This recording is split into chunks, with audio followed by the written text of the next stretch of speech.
Olá, investidor. Meu nome é Wagner Cartano. Começamos nesse momento mais um programa Na Mira do Trader. O nosso bate-papo semanal, onde eu trago minhas ideias, estratégias e percepções para o mercado, incluindo o mercado doméstico e internacional. Hoje esse vídeo está sendo disponibilizado mais cedo. Eu estou gravando exatamente 10 horas e 36 minutos do dia 23/10/2017. Vamos fazer uma experiência, ver como é que o pessoal aceita esse formato, ver se de repente é mais útil indo mais cedo. E eu lembro que ele substitui o radar às segundas-feiras, aí o radar volta na terça, quarta, quinta e sexta-feira, ok? E para quem não me conhece, eu sou trader profissional e diretor da Top Traders e acredito que a bolsa pode ser um excelente complemento de renda, uma segunda renda ao nosso trabalho, atividade principal, e eu gosto de operações de swing trade com ações, dólar e índice futuro. Eu tenho o cenário, que é um relatório, um informe matinal distribuído para aproximadamente 100 mil pessoas desde 2014, gratuitamente. Tenho agora o canal no YouTube com o Na Mira do Trader e o radar é diário, e tenho essa iniciativa gratuita que está na tela aqui, que é o Masterclass, totalmente gratuita.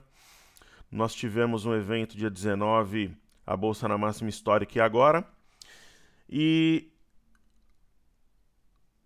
dia 24/10, que no caso é amanhã, nós teremos Renove-se na Bolsa de Valores, né? Então falo ali que 90% das pessoas que investem na Bolsa de Valores acabam tendo prejuízo, né? Então nesse workshop você vai aprender como fazer parte dos 10% que tem sucesso e como se renovar nesse mercado. Será uma alusão à história da águia que eu costumo contar nos vídeos, ok? Então se inscreva, é gratuito. Para quem se inscreve, no dia 31/10 vai ter Nadando com os Tubarões. Todos os eventos às 20 horas, aí fica a gravação. Você recebe a gravação depois por e-mail. E no dia 9 nós disponibilizaremos um fluxograma que mostra 15 anos de estratégias, de tudo aquilo que eu concluí, como é que eu opero depois de 15 anos de experiência no mercado, condensado num fluxograma ilustrado, muito agradável visual e com uma videoaula explicativa, com voz e a tela, eu explicando passo a passo como é que ele funciona. Então corra, vagas limitadas, nome e e-mail, compartilhe com seus amigos. Aí tem um mini currículo meu aqui. Qualquer dúvida, contato @toptraders.com.br. Então se inscreva. Vai ter aula ao vivo, sempre objetivo, pessoal, 40 a 50 minutinhos, depois fica a gravação. Iniciativa gratuita, o Masterclass. E para o pessoal que está vendo os vídeos aí pela primeira vez, o nosso canal no YouTube é Top Traders. Inscreva-se, aí você recebe todas as atualizações. Fala aqui do Masterclass também. E tem todo o histórico aqui de programa, tem os vídeos, né? Então você vem aqui, consegue ver todo o histórico. Nós começamos no dia 12/9, mas antes a gente subiu alguns conteúdos aqui pro canal, alguns estudos de caso, quando eu acertei o topo do mercado, algumas entrevistas também, aquela histórica lá do Infomoney, quando eu falei que o gap da quinta-feira negra seria fechado, onde o mercado estava muito pessimista, e tem muita coisa educacional, como utilizar tempos gráficos, tem esse conteúdo, né, que é bacana. Eu falo num outro vídeo ali sobre suportes e resistências. Então tem bastante coisa bacana que dá para auxiliar nos seus estudos e operações. Pessoal, Ibovespa na tela, mercado doméstico primeiramente, depois a gente faz Ibovespa futuro, dólar e parte para bolsas internacionais. Depois a gente faz as blue chips, Petro, Vale, Banco do Brasil, Itaú e Bradesco.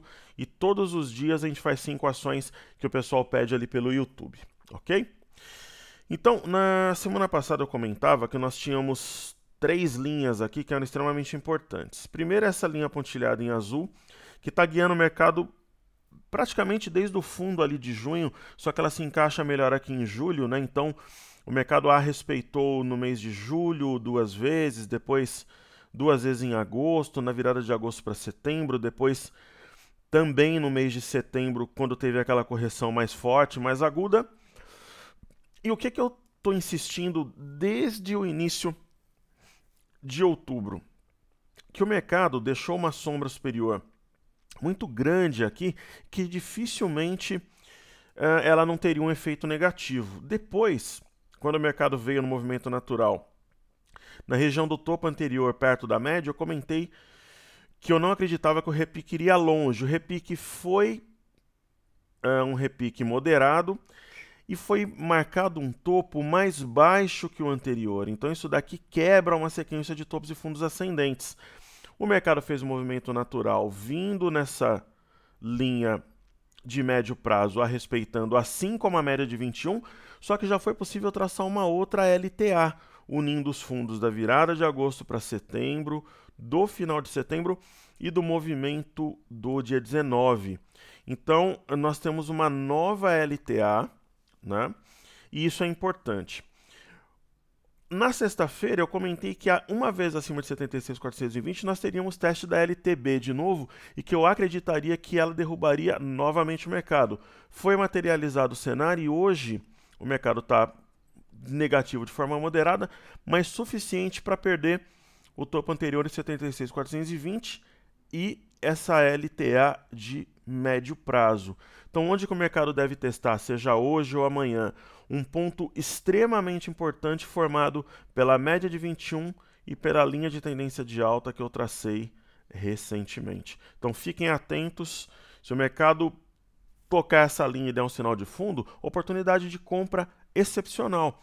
Agora, se ele violar essa linha e começar a ceder, aí a gente tem que, para quem, eu no caso estou vendido, mas para quem está comprado, tem que ficar atento porque ele ainda teria suporte em 75.365 e também em 75.180, mas perdendo essas duas últimas trincheiras, poderia sim a gente pensar no mercado próximo aqui de 73 mil pontos, né? Então, o mercado, ele poderia sim, a gente pensar no mercado talvez nessa região aqui, ó, de 73.275 ou 73.125, uma vez abaixo de 75.180. Eu vou colocar o ponto mais baixo aqui, eu vou corrigir, ó, 73.125. Eu gosto de trabalhar sempre com a extremidade dos candles. Então fiquem atentos, momento decisivo para o rumo do Ibovespa, ok? Falando, pessoal, do índice futuro, todo mundo sabe que eu tenho uma venda aberta aqui nessa região quando o mercado marcou topo, né? Uma venda recente. A minha venda deve estar com médio, a máxima em valores ajustados de 79,93 está 78,500 ali meu médio, que às vezes eu uso a técnica do pêndulo, né, de zerar um pouquinho no final e abrir no dia seguinte, está por volta de 78,600, está 500 pontos da máxima mais ou menos, né? Então hoje a gente estaria com ganho perto aí de 2.000 pontos nessa operação. A mesma coisa, o mercado tem uma linha de tendência de alta mais curta, ele respeitou a linha de tendência de baixa vermelha e hoje ele já está testando a média de 21, no caso do futuro. Então, se ele pressionar a média de 21, ele vai ter uma decisão aqui na LTA. Daí, pressionando aqui, ele teria um suporte a 76.060, depois, né, 76.075, primeiro que é o fundo do dia 9, 76.060, e uma vez perdido esse ponto, a gente poderia pensar num teste de 74.455, que é o topo de fevereiro, ou alguma coisa perto aqui de 74.175, que seria esse fundo aqui marcado no mês de setembro, mas ainda ele teria que perder a média, depois a linha de tendência e esses dois fundos aqui, 76.075, 76.060, mas eu estou vendido, estou confortável, estou tranquilo, eu tenho alertado para venda já há muito tempo, só que eu também comentei na sexta-feira, pessoal, que todo mundo tem que ficar esperto com 76.820, ele é um divisor de água sim, que pode formar um ombro, cabeça-ombro invertido, que é uma figura de alta, você vê que o mercado veio aqui 76.510, já deixou uma sombra, quer dizer, para quem tem a venda tem que ficar atento, né? Essa figura não está descartada ainda, apesar do segundo ombro estar abaixo do primeiro, mas a gente tem domínio vendedor, mas sempre é bom ter atenção. Essa linha de tendência de alta que foi perdida semana passada, eu acreditei muito que ela iria pressionar o mercado para baixo, então abaixo de 76.820 ele tem sim probabilidade de testar 76.060, 76.075. Falando do mercado de dólar, o que eu comentava com vocês já há muitos dias aí, pessoal? Dólar é ponta compradora porque eu estou vendo aqui uma simetria, ó. Eu tenho esse círculo que se assemelha a esse patamar, tem uma região central e tem um retângulo aqui que pode significar uma figura simétrica. Aí o mercado, ele ficou lateral 4 pregões, aí ele disparou na sexta, deixou as médias para trás, deixou esse fundo a 3187500 para trás e está subindo, né? Está com as médias apontadas para cima. Esse suporte é importante, 3.200 ele está acima também, então tem tudo para testar a região de 3.214. Perceba que apesar de serem pontos distantes, ó, eu tenho um ponto a 2.304, a 3.204, aliás, e eu tenho um ponto a 3.200 que foi também rompido, 3.201. Então ele deve testar sim o 3.214, que é um ponto que eu já estou falando há algum tempo. Aqui vai ser a decisão.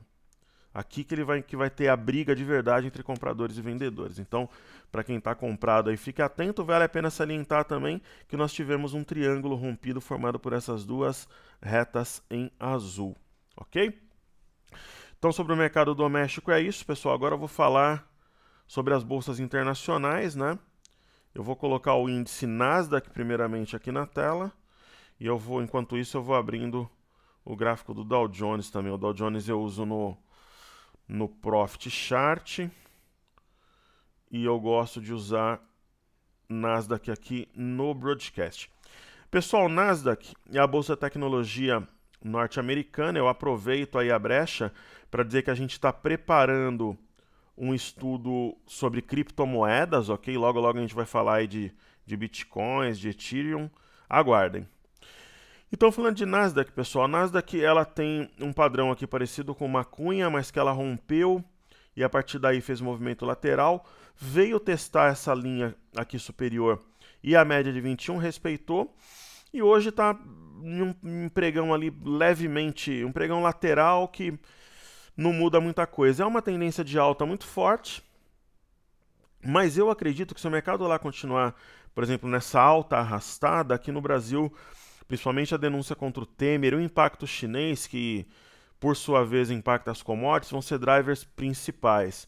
Então as bolsas americanas nesse caso seriam secundárias. Porém, se tiver uma correção lá fora, eu acho que pressiona aqui. Aí aceleraria a queda. Ok? Então, olho vivo nos balanços lá, é a temporada de balanço nos Estados Unidos. Então tem que ter bastante atenção. Falando do Dow Jones, o Dow Jones já está com uma alta mais direcional, né? Você percebe que o Dow Jones ele não tem descanso, né? Ele faz correções e ele vai alcançando patamares maiores. Então a gente vê aqui na tela que, na verdade, só para deixar claro, tá, pessoal, no caso das bolsas americanas, elas não estão abertas ainda hoje. Eu estou fazendo tanto da Nasdaq aqui, ó. Eu estou falando do pregão do dia 20/10, né? A gente está no horário de verão, aqui terminou lá fora. Isso daqui é o pregão do dia 20. E aqui no Brasil não abriu ainda, tá? Mas eu adianto para vocês que está praticamente lateral. Está numa alta de 0,05 ou trabalhando de lado lá essas bolsas, mas você vê que ele vai fazendo topos e fundos ascendentes e não tem descanso aqui, apesar do movimento ser também arrastado, mas é um pouquinho mais direcional do que a Nasdaq, ok? Então, e eu penso a mesma coisa, como tem uma certa distância em relação à média de 21, se tiver uma correção lá fora, eu acho que aceleraria um processo corretivo aqui no Brasil. Falando das bolsas da Europa, primeiro Ásia, né? A China fechou de lado, o Japão não para de subir, recorde atrás de recorde. Europa de lado, né? Índice FTSE na Inglaterra 0,05 de alta, Espanha caindo um pouquinho, aquela questão separatista da Catalunha. E aqui a Alemanha 0,014 de alta, a França 0,41 de alta. Vamos dar uma olhada nas bolsas da Inglaterra, França e Alemanha. Eu tenho aqui na minha tela o índice FTSE de Londres. E o que ele faz? Eu tenho aqui um padrão de alargamento. Ele veio recentemente na média de 21 e nessa própria linha, um cenário que eu cantei semana passada. e ele vem e respeita, pessoal. Isso aqui tanto pode ser um processo de distribuição para uma correção, mas pode ser também um mastro-bandeira. Corrige numa direção contrária ao mastro, né? E depois começa a subir, quebra essa máxima e dispara. É uma região de resistência, por isso que o mercado está sentindo.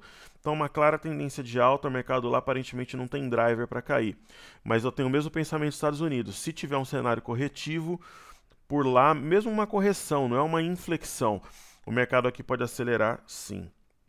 Ok?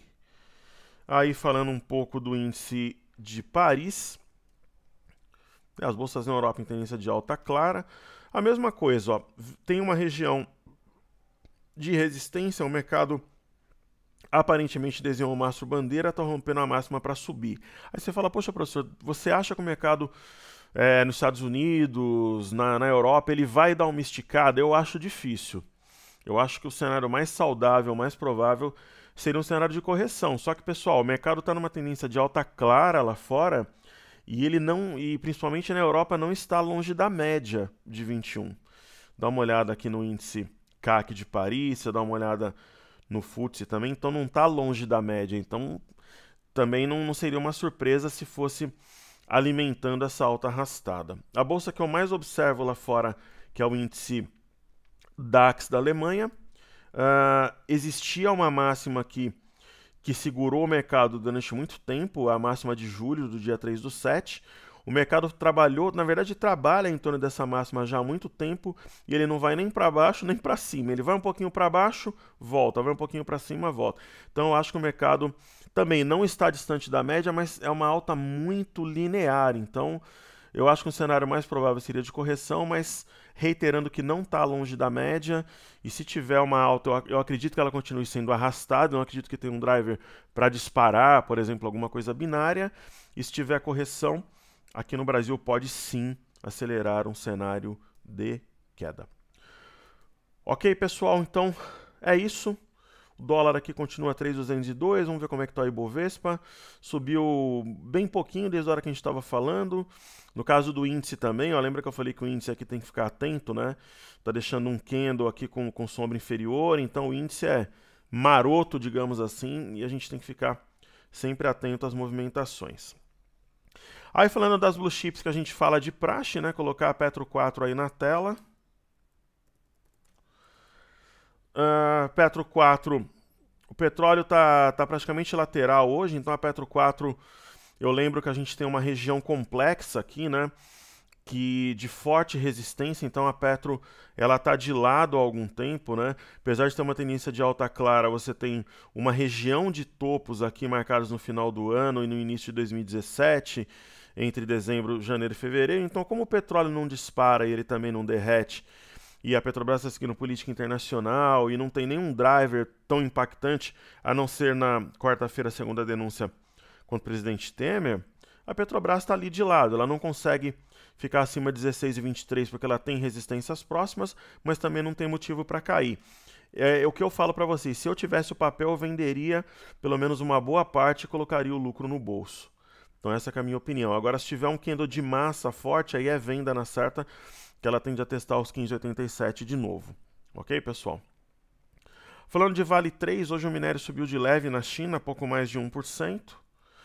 E a Vale, ela está sim pressionada, né? Ela não consegue consolidar acima desse ponto que é decisivo, que é 33,19, que seria um fundo duplo que poderia levar o mercado a 36. A barra de sexta-feira ela é importante, é uma Marubozu, e eu colocaria a região de 32,91 ou do próprio 33,19 como divisor de águas. Acima disso, ela tende a testar essas máximas aqui e subir. Abaixo disso, deve pressionar as médias e ceder, pessoal. E o minério de ferro vai ser algo primordial, decisivo para essa movimentação. Falando de BBAS3, Banco do Brasil na tela. O Banco do Brasil é um outro caso que, se eu tivesse o ativo, eu colocaria o lucro no bolso. Ela não consegue ficar acima de 37,47 e parece um topo arredondado isso daqui para testar a média de 21 e o 35,97. Então essa é a minha leitura. Aí aqui que ele decide se é uma correção mais tênue ou se ela acelera 34,83 ou 34,19. Mas me dá a impressão de um topo arredondado. Falando de Itube 4, ela, por sua vez, já fez essa movimentação que a gente espera em Banco do Brasil. Então, eu poderia traçar aqui, eu vou até deixar aqui o 45,79, é isso? Vamos ver aqui. 45,79. Então, ela já fez um topo, no caso um topo duplo aí nos bancos, né? E começou a desenvolver, ó, topo é um topo duplo, começou a desenvolver o movimento até o topo anterior e já está perdendo a região da média de 21. Onde é que é o alvo para Itube? 42,75. Aqui que ela define se é uma correção mais tênue ou se ela acelera. Então, uma vez perdido 43,64, projeta assim 42,75, que é algo que eu já estou cantando desde aqui de cima, que era um teste provável dessa região forte aqui de fundo. Ok? E aí, falando de BBDC4, a mesma coisa, fez um topo duplo, eu até marquei aí os topos, a máxima aqui é 3737. Ok. 3737.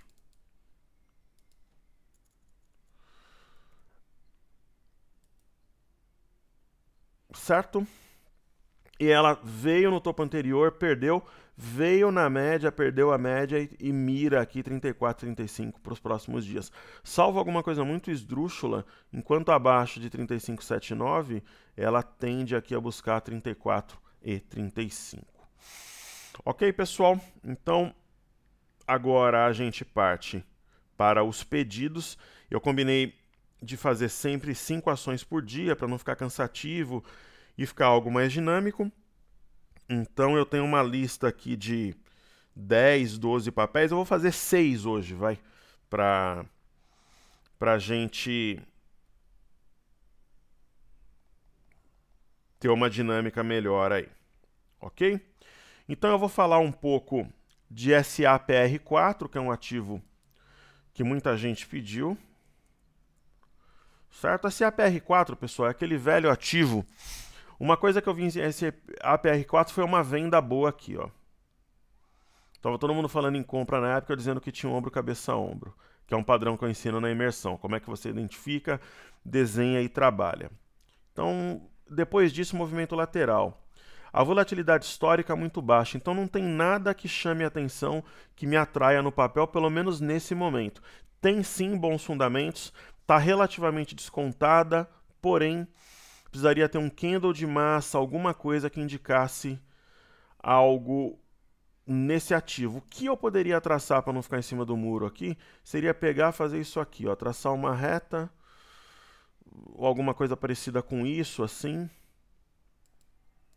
E caso ela rompa, de repente pensar numa compra. Agora, para quem é mais arrojado e tem um conhecimento mais profundo do papel, acima da média móvel de 21 poderia pensar em compra. Só que ela rompe e ela não desenvolve.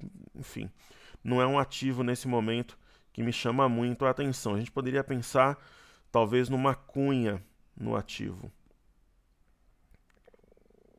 Que a cunha de baixa seria um padrão de alta. Então, é uma ação que nesse momento assim ela não chama minha atenção.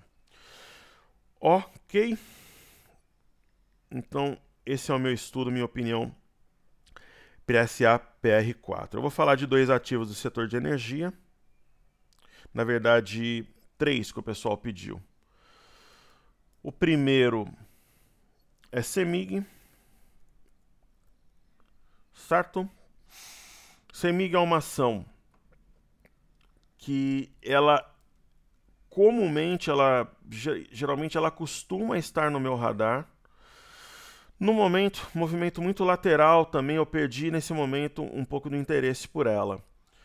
O volume não está ruim, mas também não está acima da média, é um movimento muito lateral, indefinido, então nesse momento ela não diz nada pra gente, pessoal. Então, a não ser que de repente CEMIG, a gente poderia talvez pensar num triângulo aqui, ó. Mas existe talvez uma perda de interesse do mercado pelo papel. Então, de repente, ó, assim como a PR3 também, para não ficar em cima do muro, ó, Talvez você traça alguma coisa parecida com isso, assim, mas não sei se faria tanto sentido pela perda de volatilidade, é no rompimento para um lado ou para o outro, tentar se posicionar, alguma coisa do tipo. Ou poderia traçar um triângulo menor e fazer isso aqui, ó.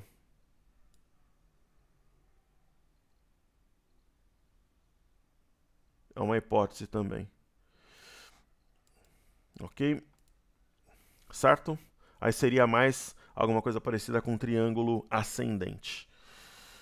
Ok? Então teria que esperar a ação fazer movimentação. O volume foi bom na sexta-feira, enfim. É uma hipótese. Aí a gente vai falar agora de TAE 11.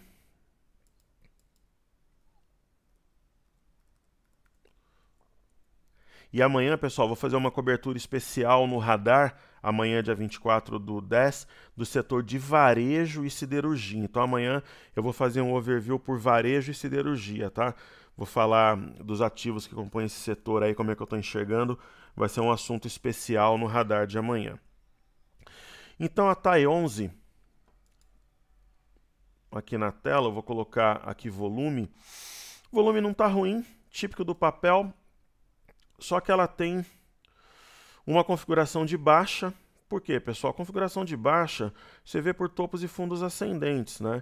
Então você tem um topo aqui nela, aí aqui você tem outro. Então esse tipo de situação ela mostra, mesmo que às vezes tenha repique, mas ela mostra um movimento de baixa, né? Então a ação está no movimento de baixa. E quando a ação está assim, se ela perde, por exemplo, o fundo anterior, aqui no caso 21,40, ela tende a buscar os fundos anteriores, né? No caso aqui 21,20, depois 20,99. Só que como ela tem suportes próximos, ela vai caindo lentamente. Mas existe aqui uma configuração de topos e fundos ascendentes. Então eu não vejo, por exemplo, uma oportunidade, uma situação para compra do papel. Ok? Então, essa é a minha leitura para a Taesa.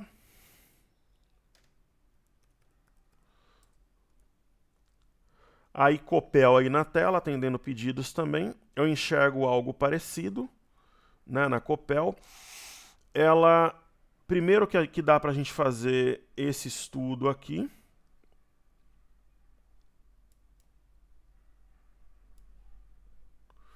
Né? Então ela já tem uma linha de tendência de baixa de médio prazo, ela respeitou e está fazendo, pessoal, topos e fundos descendentes. Então é uma tendência de baixa no papel.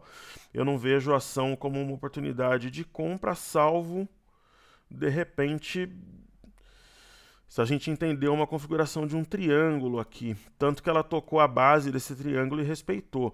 Mas pela queda de hoje é mais provável que ela volte aqui nessa base e talvez até perca. Mas me chamaria a atenção, sei lá, o Ibovespa, o mercado revertendo com fluxo forte e ela deixando um candle aqui interessante mesmo, mais um candle de massa para dizer, olha, putz, é realmente um momento aqui de comprar respeitando uma LTA e possivelmente a formação de um triângulo. Então, olho no volume ali na movimentação da ação.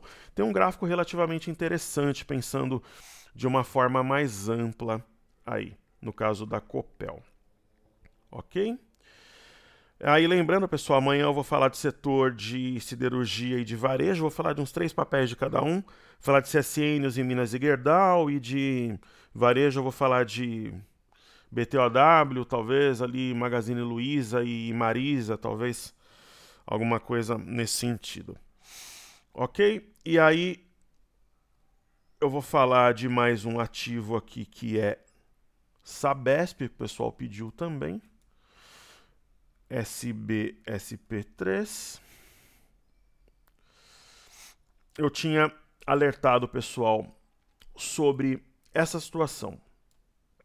Pessoal, marca o topo anterior, 34,43. Aí eu uso esse ponto como referência, né?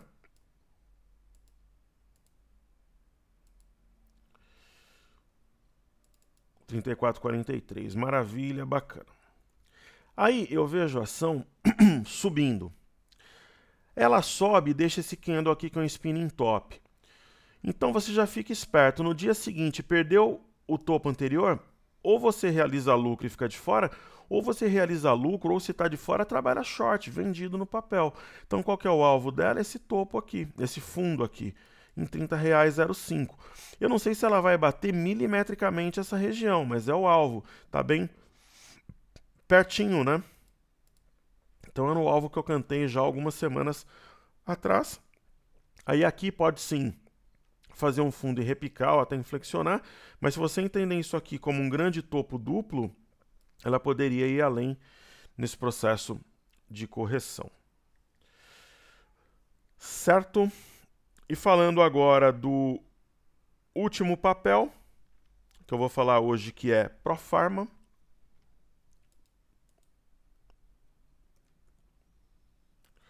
Que é PF, né? PFR, é isso, né?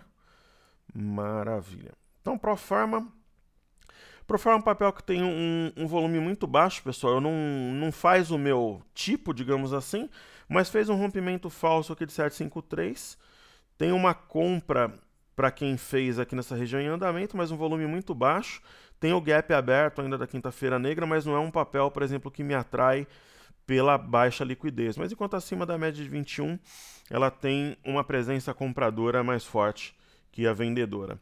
Então, lembrando, amanhã eu vou fazer um overview sobre o setor de siderurgia e varejo, e estão na minha lista para amanhã também Move3 e Gafisa, que não deu tempo da gente falar hoje.